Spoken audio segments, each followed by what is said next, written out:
Turbo four-cylinders are quickly becoming the most popular engine choice for new car manufacturers around the globe. But back in the 60s and 70s, turbocharging was still very much in its infancy in terms of its production vehicle applications. And that turbo four-cylinder combination in America might as well have been blasphemous given the heyday of the V8 era. No one in their right mind would order a turbo inline-4 Camaro back then if Chevy made one. The Vega, though, did come with an inline four-cylinder under the hood, which, although anemic in stock form, someone did see potential in this little four-banger as the host for a turbocharger. And that someone was Don Yenko, and he would go on to take what he learned from building the Yenko Stinger Corvairs and applied it to creating his ultimate compact American performance car, with a turbo strap to it.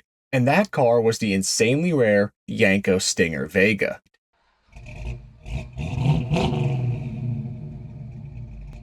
Now, the Yenko Stinger Vega was actually one of two crazy period Vegas built, the other one of which being the Motion Vega, which at this point over 1 million of you have now seen my video on, so thank you so much for watching that. But the most fascinating part about these Vegas, being the Yenko Stinger Vega and the Motion Vega, is that these cars could not have been more different from each other even though they shared the same donor car. The Motion Vega was a sledgehammer. It was a brute force attempt to leverage the lightweight Econobox Vega and turn it into an X factor on the drag strip, while the Yenko Stinger Vega was a scalpel. It was designed to be balanced and to shave seconds off lap times, not on the straights, but in the corners. Now, many of you know Don Yenko and the famed Yenko Chevrolet dealership as the ones who built some of the baddest big block Camaros, Chevelles, and Novas around. Yenko was a household name here on the East Coast back in the day, and those Yenko side stripes told a story all by themselves. But besides just the drag racing scene, Don Yenko had other ambitions. See, back in the mid-1960s, when the Corvair was all the rage, Don Yenko and his team worked to turn this American platform into a high-performance beast akin to a Porsche 911. They created what was called the Yenko Stinger Corvair, which was a performance-built Corvair that featured a variety of upgraded engine stages, suspension overhauls, and more to help turn it into a serious competitor. Yenko built over 100 of these Corvairs for homologation purposes so that they could race them in period SCCA racing classes. But when the Corvair was discontinued, this meant the eventual demise of the Yenko Stinger as well, at least until the Vega came out. See, with the Vega weighing in at just under 2,300 pounds, that put this car in featherweight territory, which was obviously very advantageous for a future competition car. Couple that with the fact that compared to many of the other cheap domestic economy cars of the period, the Vega had the best factory suspension geometry, which made it the only real choice if someone wanted to build a handling-focused version of a lightweight American economy car. These Vegas would essentially be the successor to the Corvair Stingers, and as such would be built with Class D SCCA racing in mind. This seemed like a logical progression for Yenko's racing efforts, and the Vega was the platform to do it with. There was just one thing holding it back: its anemic stock motor.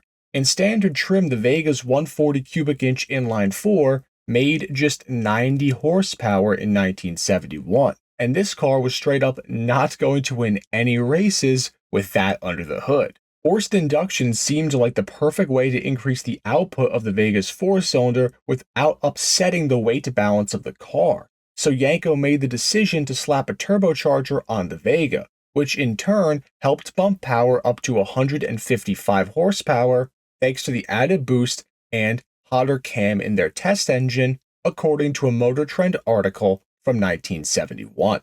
These cars were good for a 15.5-second quarter-mile time at 85 miles per hour, which wasn't fast, but again, this was a more handling-focused car. The initial test car proved that the turbocharged Vega concept could work, and the next step was to get it approved by the EPA for sale through the Yenko dealer network, and ideally to have Chevy deliver the cars with the turbos installed.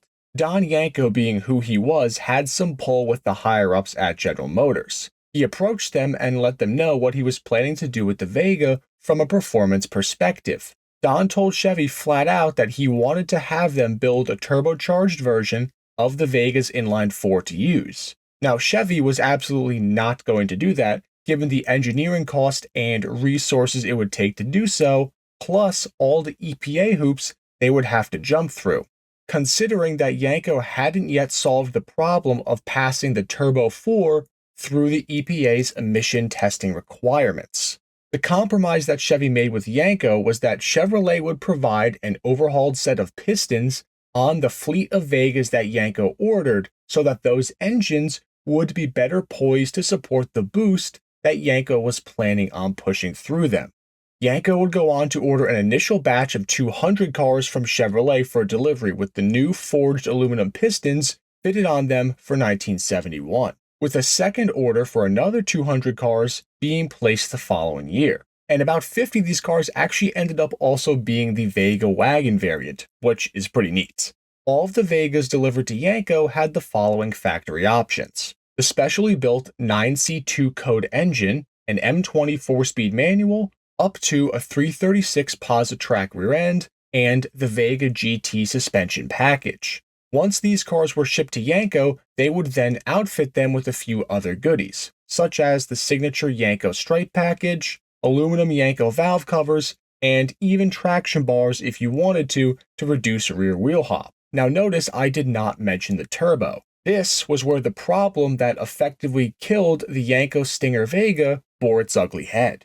See, Yenko, although building some of the baddest cars around, at the end of the day, in the eyes of the law, was just another Chevrolet dealership, and the cars that were sold through other dealers were no exception. And at this point in the 70s, the EPA was getting in everyone's business, and Yenko wasn't excluded. As an official dealership by 72 and 73, Yenko wasn't really allowed to make any modifications to cars that could change their factory emissions. And the Turbo 4 was unable to get its EPA certification passed. Without Chevy's factory support for the Turbo 4 banger, this meant that Yenko couldn't deliver the turbocharged cars to the customers turnkey. Anything that could have tampered with these vehicles' factory emissions would need to now be installed by the customer.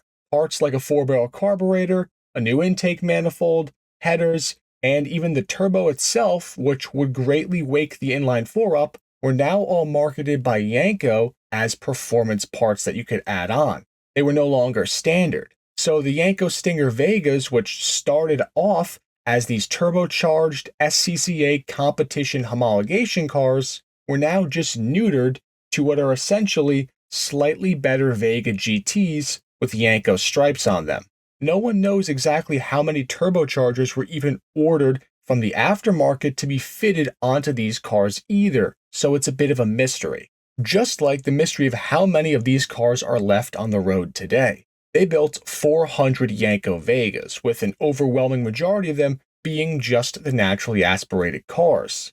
But according to the very limited information that exists online today, there are maybe at most like 15 or 20 of these cars left that are accounted for. Now, if after hearing the full story of this car, you might be thinking, well, that was a colossal failure. And, well, yes. The world never got the turbocharged Yenko Vega that it deserved. But this Turbo Vega did help on the R&D side for Yenko's final car, which was the super rare Yenko Turbo Z Camaro, which launched years later. So it wasn't all for nothing. And if you want to read more about the very niche specifics and minute details of the Yenko Vega Stingers, then I will attach a link below in the description to Ed Canine's website, copo.com, where he has compiled a wealth of information on these cars that should supplement this video very nicely. But as always, thank you all for watching another one of our Rare Cars videos. Please make sure to like, share, and subscribe.